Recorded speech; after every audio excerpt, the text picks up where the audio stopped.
Hi everybody and welcome to another episode of Gaffer and Gear. Today we're going to be looking at the Aputure MC, which is a small portable multicolour LED light about the size of a credit card. It weighs in at 131 grams and it is full RGB WW.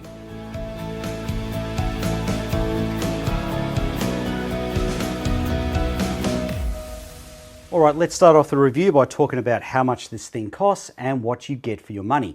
So one of these sold individually sells for about 175 Australian dollars, which would work out, I'm guessing, to about 100 to 110 US dollars. So for that money you get the light, of course, which is a precision instrument. I just want to point that out. It is not a cheap toy. This is a precision lighting instrument. You also get a silicon dome diffuser which clips over the front. You also get some Velcro from 3M. You get a USB 3 charging cable, and it all fits nicely into this pouch, which is quality built. Now, the one thing I do love about the pouch is the light with the dome attached fits straight into the bag, so you don't have to disassemble anything. It's all ready to go. All right, so let's talk about the light in a bit more detail. Okay, so the first thing to talk about is this very small light actually has a built-in battery. You can get 2 hours runtime. Now, I've done a bit of my own testing. So in tungsten, 3200 Kelvin, set to full brightness, I got 2 hours and 4 minutes. In daylight, set to 5600 Kelvin, I got 2 hours and 14 minutes. Now, the thing to note is there are a couple of options in terms of charging. You can charge it through the USB 3 port. Now, if you've got a rapid phone charger, you can charge this in about 90 minutes. So if you've got two of the lights and you're using one, you can be charging the other one at the same time and it will be recharged before the one you're using goes flat. Now, the other method of charging is wireless. So basically, if you've got a wireless charging platform like this, which runs off a USB, you can basically drop the light on top and it will start charging a few seconds later. So you might be thinking, well, that's pretty cool, but I'm never going to use that. Why bother? Well, Aputure are looking at selling these very soon in kits of 4 and kits of 12. Now, the cases they come in are not just for transport. Those cases are your wireless charging hubs. So basically, you plug one cable into the case and you can charge all of your lights simultaneously. Now, one thing I forgot to mention is that wireless charging is slower than cable charging, depending on your battery charger. So if you want to charge this rapidly, it is best to charge it through the cable inlet. Now, one thing to point out here is you're not just limited to the 2-hour battery life of the internal battery. The beautiful thing about these running off USB is that you can buy a USB battery like this. So basically you can plug this unit into the light and use it to charge the light if you're out in the middle of nowhere. But if you buy a powerful enough unit, you can use it to charge the light and run the light simultaneously. So for example, at the moment, this unit is fully charged and it is running off the external battery. That'll buy me 6 to 7 hours of continuous runtime. Okay, so let's get into operating the unit. So basically on the side here, you've got an on-off switch and you've got a roller. Now, the roller also depresses, you press that in. So basically, if you hold down the roller, you can then select what mode you're running in.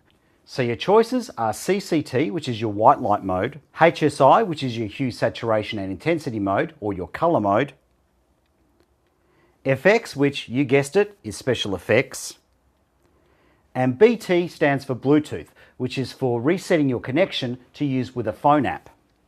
Now you can select a mode by just doing a single depress on the wheel. Now, whatever is highlighted in the box is what the wheel operates. So now I'm in CCT mode and my color temperature is selected. So now I can roll the roller and change my CCT. If I want to change my brightness, I just press the roller in quickly and now my brightness is selected. The unit dims in 1% increments and can go from 100 all the way down to 1%. Now, if I want to change my operating mode, I just hold the roller down until my selection menu comes up. Then I scroll to the next thing I want to select. So let's select HSI. I just press the button again, and now I'm in my HSI mode. So I select what it is I want to adjust. So pressing the button in, I've got choices of hue, which is my color angle, saturation, which is how much white I mix in, and my intensity, which is my brightness. Now, one thing that is worth pointing out with this mode is that you can actually adjust your saturation in 1% increments. Most LEDs that are this size don't give you that full amount of control. The next mode to talk about is effects. And you've got a choice of fire, cop car, pulsing, party lights, which is basically a CCT chase, lightning, TV, faulty bulb, and paparazzi, which is a camera flash. All right, so let's get straight into the negatives, and there's possibly only one depending on your point of view, and that is the brightness or lack thereof. This unit came in at 113 lux at 1 meter. Now that's at 3200 Kelvin. Now across its CCT range, it is very consistent with its brightness. At 4400 Kelvin, it also came in at 113 lux, and at 5600 Kelvin, it came in at 107 lux. So very consistent. So what does that mean, putting lux numbers aside? Well, if you're an Aputure fan already, you probably already own some M9s. I have 8 of these, and I've owned them for years and love them. So an M9 with its diffuser on is roughly about the same brightness as the MC. The M9 is a little bit brighter. So this came in at 113 lux. This came in at 122 lux. So not much in it, but a fraction brighter. So if you really love these and you're happy with the brightness of these, chances are you're really going to love an upgrade to full RGB WW with phone app control. Now let's put a little bit more perspective on the brightness. So if you're after small with a lot of brightness, this is a Luxley Viola 2. This unit came in at 646 lux, so it totally blows the MC out of the water. However, there is a reason I have these and these, and that is, whilst this is small, portable, and relatively bright, it is not very concealable. So if I want to run this with 2 hours of battery life, that's the clunking battery I'm looking at. Whereas this unit has a built-in battery and runs for 2 hours. So very, very easy to conceal. All right, so let's get into the positives, and I'm going to bore you straight away with some stats, because the stats is what makes these lights so incredibly amazing. Now, forget about RGB for a moment. Let's just talk about these lights as being white lights or bicolor lights. All right, now the color scores, the color rendering scores, plus the white point accuracy combined together would make these arguably the best lights that I've ever tested. Now, to put that in some perspective, I own lights that are RGBW and cost 8,500 Australian dollars each. This thing costs 175 bucks. So let's give you some stats. Now, the average CCT score, so if you dial in a color temperature, a CCT, you are looking at an average accuracy of 78 Kelvin. So that's very precise. Now that's the average. The TLCI score, Television Lighting Consistency Index score, the average for this across its entire range, not the high score, the average that I got was 99. Now in terms of TM30 color vector scores, which look at how accurately these things generate colors at 99 points evenly spaced around the color vector, these came in at an impressive 94. Now anything above 90 is a really good score. Now where these things are crazy for the money is their white point accuracy. These things are not just bicolor lights with RGB slapped on. This thing uses all of its color emitters, warm white, cool white, RGB, to vector in to a precise color point. Now, in terms of accuracy, this unit is accurate to plus or minus 0.0002 DUV. Now, to put that into some more common terms, if you were going to use a correction gel to try and further correct the light to get the light more accurate, the lightest gel you can get is a 1/8 correction. This would be 12 times too much correction. Now, one thing that is a real plus with the MC is the included silicon softbox, which literally just mounts to the front of the light as easy as that. Now, I'll just explain what this does. It doesn't really soften the light. In order to soften the light, you'd need to make the light source bigger so it wraps more. And basically, it's the same size. But what it does do is reduce the amount of light sources. So when you don't have the softbox on, you can make out the individual LEDs, which each have their own individual shadow. But with the softbox on, you're back to one light source, one shadow. This is particularly handy if you're shooting anything reflective. Now, one thing I do like about this dome is it looks architectural. It looks like it belongs in shot. So I've had a few times already where I can't conceal the light, particularly working under cooking range hoods. This thing looks like it belongs in shot. It looks like it should be there. And I've also used it as a cop car light on the front of a cop car. Because of the dome, it looks legit. So how did I mount these to a cop car and to a range hood? Well, the answer to that is very simply built-in magnets. So that's super handy, really easy to mount to anything that's metal. However, there is a catch. The magnets are super strong.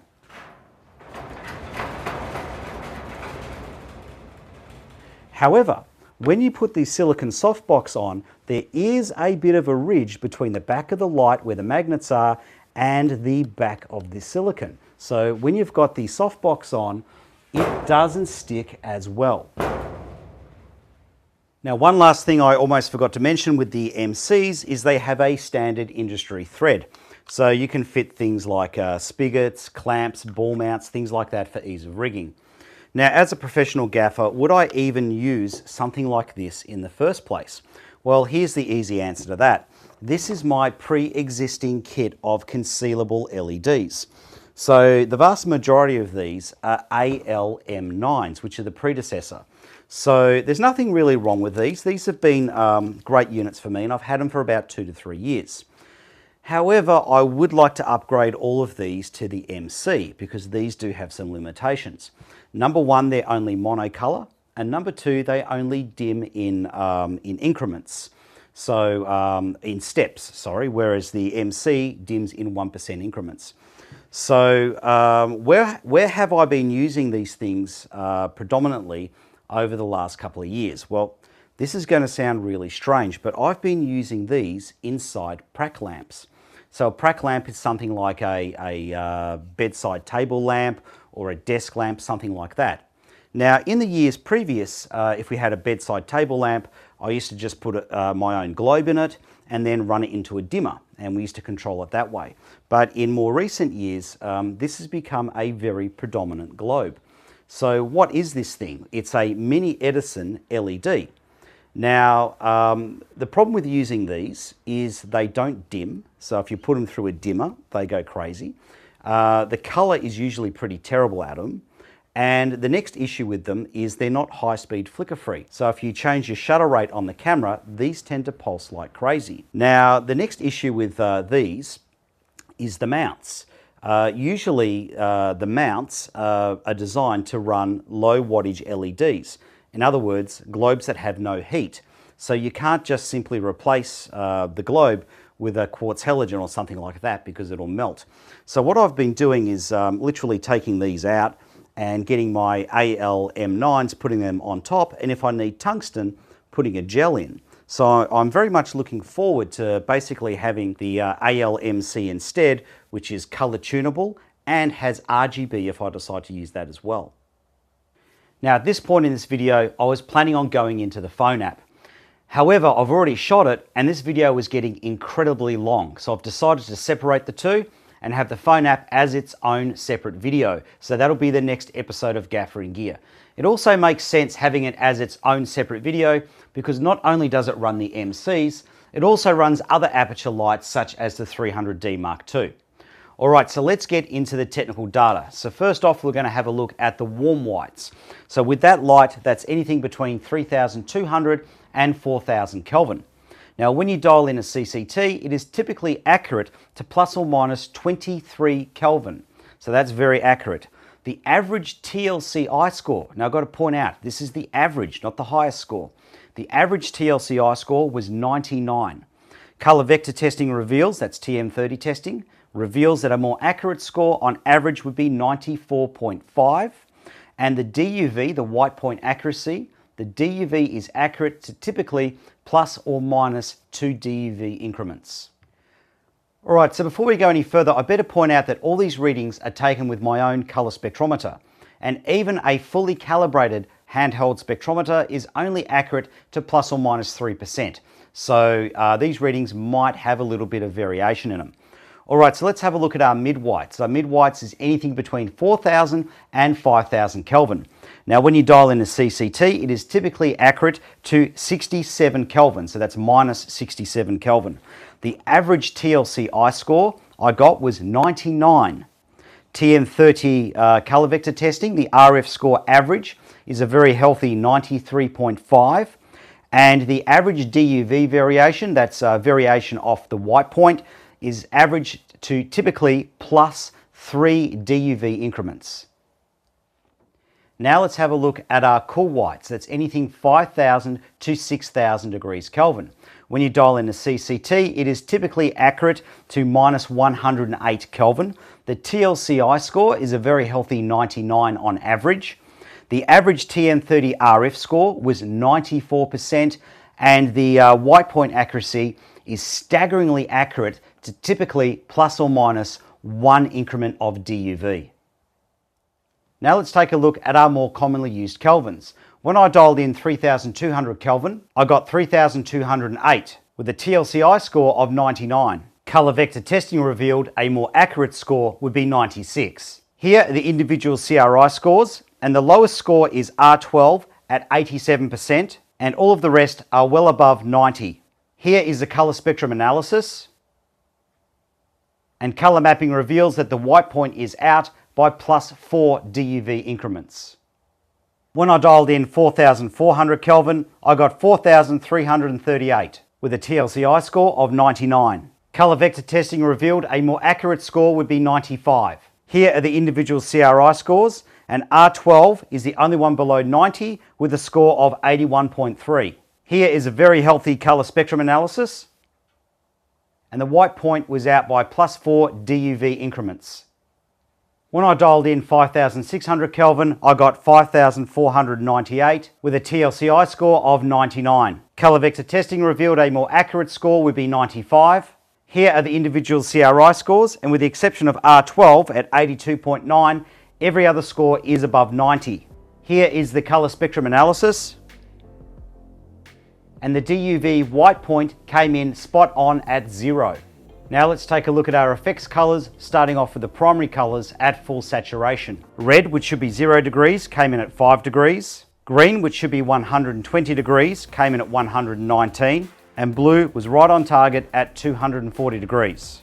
Now for our secondary colors at 100% saturation. Yellow, which should be 60 degrees, came in at 54. Cyan, which should be 170, came in at 165. And magenta, which should be 300, came in at 303. Now let's have a look at the primary colors desaturated to 50%. Now I just want to point out that this HSI mode desaturates to a center value of D65. Red, which should be 0, came in at 6 degrees at 85% saturation. Green, which should be 120, came in at 112 with 100% saturation. Blue, which should be 240, came in at 244 with a 94% saturation. Well, we're almost at the end of the review, and we've finally got a flat battery. Okay, next is the secondary colors desaturated to 50%. Yellow came in at 55 degrees with 100% saturation. Cyan came in at 166 degrees with an 82% saturation. And magenta came in at 307 with an 85% saturation. I'm Andrew Locke. Don't forget to click subscribe and like, and I'll see you on the next episode of Gaffer in Gear.